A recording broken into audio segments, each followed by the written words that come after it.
my girlfriend texted, "We're having a baby." I responded, "Who's we?" Then I reminded her I cannot become a father after an accident 3 years ago, with medical records to prove it. When she tried to backtrack, saying, "It's a miracle," I forwarded the conversation to the guy she'd been just friends with. I'm posting here because my head is finally quiet enough to put this down, and because a lot of people asked for an update after pieces of this blew up in my real life, and also because writing it out feels like closing a door I've kept open too long. I'm 33M.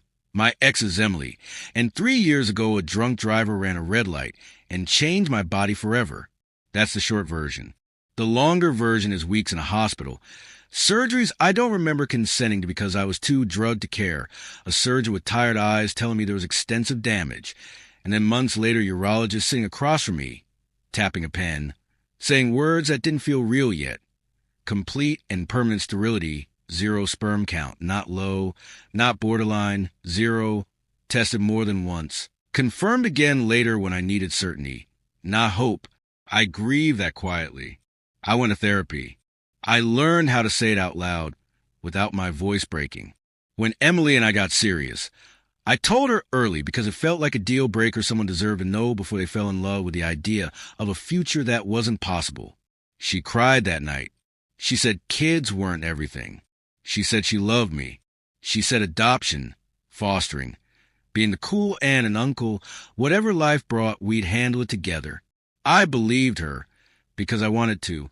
Fast forward to a Tuesday afternoon, budget review meeting at work. Fluorescent lights humming, my boss talking about forecasts, my phone buzzing once, twice, again, and there it is, her name and that message, "Baby, we're having a baby."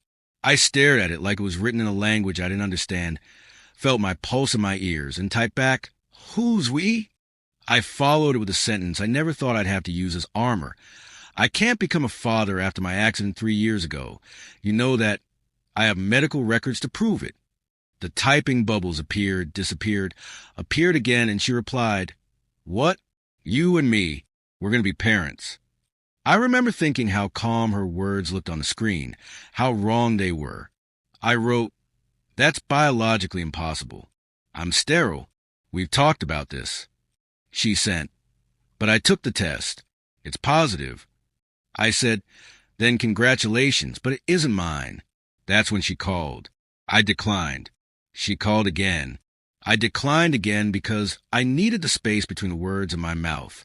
On the third call, I answered, and she was already crying, angry crying, the kind that sounds rehearsed when you've heard it before. She said, "What is wrong with you? I tell you I'm pregnant, and you accuse me of cheating." I said, "I'm stating facts. I cannot have children. You're pregnant. Those facts don't line up." She said, "Maybe the doctors were wrong. Maybe it's a miracle." I said, "Medical science doesn't do miracles, Emily." She said, "You're being horrible. I thought you'd be happy." I said, "Happy about what?" "Your affair." She said, "There is no affair." I said, "Then there is no pregnancy. Pick one." She hung up on me. I sat in my car after the meeting, engine off, thinking about the last few months I'd brushed off because I trusted her. The study group that met 3 nights a week, the co-worker she texted constantly, the one I asked about and got called insecure for asking, the late nights, the way she turned her phone face down, the emotional distance she blamed on stress. It all slid into place with clarity that hurt less than confusion. I scrolled through our messages, found the ones where she dismissed every concern, where she told me I was paranoid, and then I opened a new message to the co-worker, Mark, attached a screenshot of her pregnancy announcement, and typed, "Congrats on the baby. She's doing what, 7 or 8 months. You should probably know since you're the father." I hit send before I could talk myself out of it. I drove to our apartment, packed 3 suitcases with clothes, documents, the things that felt like mine, and left. Within an hour, my phone was chaos. Emily's messages stacked on top of each other, demands, accusations, pleas, all contradicting themselves. "Where are you? You can't just leave. This is your baby whether you believe it or not. I'm pregnant and scared, and you abandoned me." I stopped counting after 23. Mark called. I let it ring twice before answering. He sounded confused, defensive. "What the hell is this message you sent?" She says you're spreading lies. I asked him calmly, when'd she do? There was a pause. She didn't say exactly. Early spring, I think. I said, and you think I'm the father because she told you we were trying? Another pause. She said you were excited about starting a family. I told him about the accident, about the sterility, about the tests, about the fact that the baby wasn't mine. Silence stretched until it felt heavy. He said, she showed me symptoms. She said she had an appointment next week. I asked, did she show you an ultrasound? He said no. I said, get paternity test. I hung up. I stayed with my best friend Jason and his wife Laura that night. They didn't ask questions until I was ready. We ate takeout, and I told them everything. Laura's jaw clenched so tight, I thought she might crack a tooth. She tried to pass off another man's baby as yours knowing you can't have kids, she said. That's not panic. That's calculated. The next afternoon, Emily showed up at their house. Laura answered the door before I could stop her.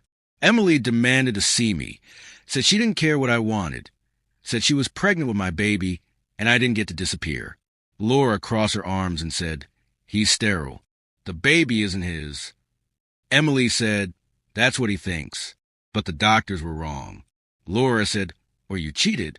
Emily tried to push past her. Jason appeared behind Laura, all 6'3" of him, former linebacker energy filling the doorway, arms crossed, and asked Emily if she really wanted to do this. She backed off, yelling about lawyers and rights and how everyone would know what kind of man I was. That night, Emily's mother, Karen, called me. I answered out of morbid curiosity. She accused me of abandoning her daughter in her time of need. I told her her daughter was pregnant with someone else's baby. She said Emily would never cheat.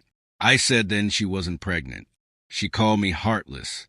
I told her I was good with that reputation. I blocked her. Emily texted me from Mark's phone later, begging, saying she was scared and confused, insisting the test must be wrong and the baby had to be mine. I replied with the same facts and told her to stop contacting me through other people. A few days later, Mark showed up at my office. Security called me down. He looked wrecked. He said Emily was insisting the baby was mine. I showed him my medical records. His face drained of color. He said she told him we were basically roommates, that we weren't sleeping together. I showed him a photo from her social media with the engagement ring she said didn't exist. He sat down hard. She's been lying to both of us, he said. I told him to get paternity test and a lawyer. After that, Emily went nuclear. She somehow got Laura's number and called sobbing, claiming cruelty, claiming miracles. Laura shut her down. Emily sent me a long email about how I was throwing away our life over paranoia, how she made one mistake, singular, and how I was abandoning my child. I deleted it. Her mother started calling my parents. My mom called me confused. I explained everything. My dad, calm as ever, handled Karen with facts and boundaries. The call stopped, but Emily pivoted to social media, vague posts about abandonment, friends calling me trash. I didn't respond. I screenshot everything. Mark posted something vague about being lied to. People connected dots. One of Emily's friends messaged me privately asking if the medical stuff was true. I sent redacted records. She shared them. The narrative flipped.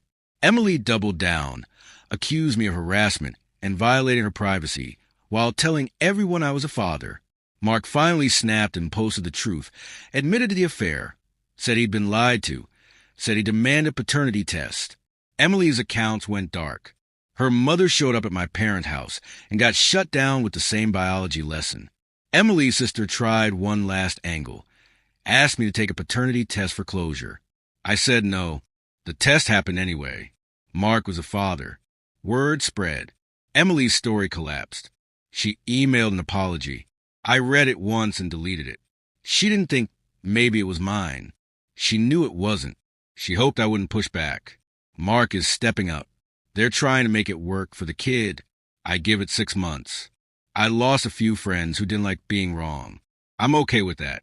I moved into a 1-bedroom downtown. I'm in therapy. My therapist said something that stuck. She didn't just cheat. She tried to trap you.